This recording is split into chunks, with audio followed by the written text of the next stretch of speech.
یہ بات ہمیشہ ملحوظ رکھیں، جب آپ کسی کی مدد کرنے جا رہے ہوں تو صرف اللہ کی رضا کو ہی ملحوظ رکھیں۔ جب آپ کسی سے صلے کی توقع رکھیں کہ کل یہ میرے کام آئے گا، تو آج آپ کو اس کی مدد کرتے ہوئے راحت اور قلبی مسرت اور حقیقی خوشی نصیب نہیں ہوگی۔ اور دوسرا، جب کل آپ کی توقع کے مطابق وہ پورا نہیں اترے گا تو پھر آپ کو اس سے تلخی بھی ہوگی، یعنی آپ کو کسی کی مدد کرتے ہوئے اس کی حقیقی مسرت سے محرومی، دوسرا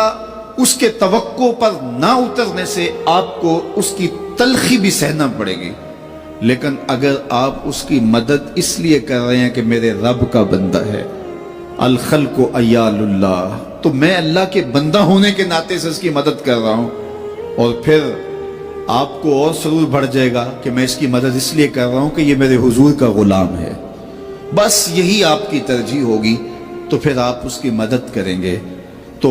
کوئی اس سے آپ کی مستقبل کے اندر توقع وابستہ نہیں ہوگی، تو آپ کو پھر اس کی مدد کرتے ہوئے اللہ تعالیٰ جل شانہ تسکین عطا کر دے گا۔ اچھا، نفس بڑا ظالم ہے، یہ شامل ہوتا ہے کہ آپ یہ کام کرنے جا رہے ہیں تو چلو تھوڑی سی تشہیر بھی ہو جائے۔ حضور علیہ السلام نے فرمایا، جس شخص نے کوئی کام دکھلاوے کے لیے کیا، اللہ اکبر، اللہ تعالیٰ جل شانہ اس کے معاملے لوگوں کو دکھا دیتا ہے۔ جو دکھلاوے کے لیے، ظاہریت کے لیے کام کرتا ہے، پھر اس کے عیوب ظاہر ہوتے ہیں اور لوگوں کے سامنے آتے ہیں۔ ہم کتنے لوگوں کو ایسا دیکھا ہے کہ پھر وہ لوگوں کی نظروں کے اندر رسوا ہو جاتے ہیں، ان کے ایسے امور لوگوں کے سامنے آتے ہیں۔ تو اس لیے مجھے بھی اور آپ کو بھی یہ چاہیے کہ اپنے عمل کے اندر کبھی بھی ریا پیدا نہ ہونے دیں۔ جب کسی کی مدد کریں، کسی دکھیے کے کام آئیں، تو اللہ کی رضا ہمیشہ ملحوظ رکھیں، اور وہ کسی ذاتی تشہیر کے لیے اور ذاتی مقصد کے لیے نہیں، بلکہ رضا الہی کے لیے آپ کا وہ عمل ہوگا تو زندگی نور علی نور ہو جائے گی۔ اللہ کے محبوب علیہ السلام نے خاص طور پہ جب آپ کسی کی مالی مدد کرتے ہیں تو اس میں اس انداز سے مدد کرنے کی تلقین ارشاد کی کہ فرمایا، وَرَجُلٌ تَصَدَّقَ بِصَدَقَةٍ فَأَخْفَاهَا حَتَّى لَا تَعْلَمَ شِمَالُهُ مَا تُنْفِقُ يَمِينُهُ، کہ جو شخص صدقہ کرتا ہے اور اتنے مخفی انداز میں صدقہ کرتا ہے کہ جو دائیں ہاتھ نے خرچ کیا بائیں کو اس کی خبر نہیں ہو سکی، تو آقا کریم فرماتے ہیں کل قیامت کے دن جب کوئی سایہ نہیں ہوگا، اللہ اس شخص کو اپنے عرش کا ٹھنڈا سایہ عطا فرمائے۔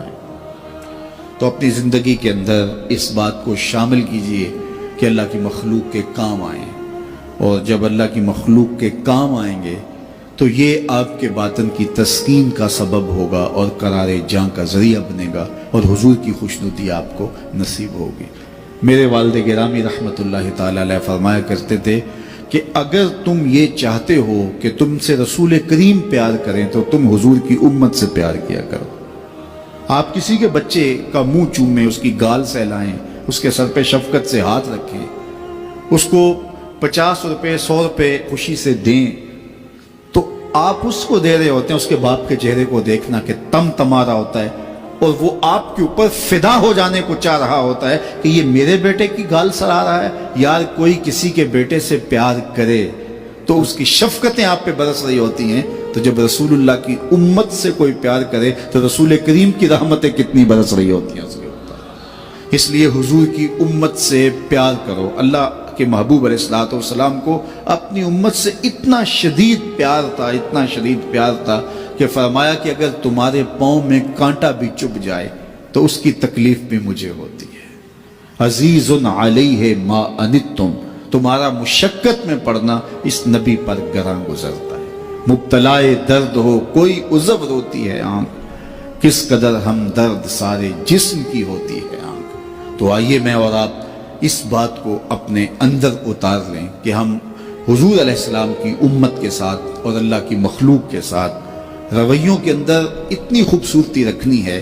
کہ حضور علیہ السلام کی ہمیں رضا نصیب ہو۔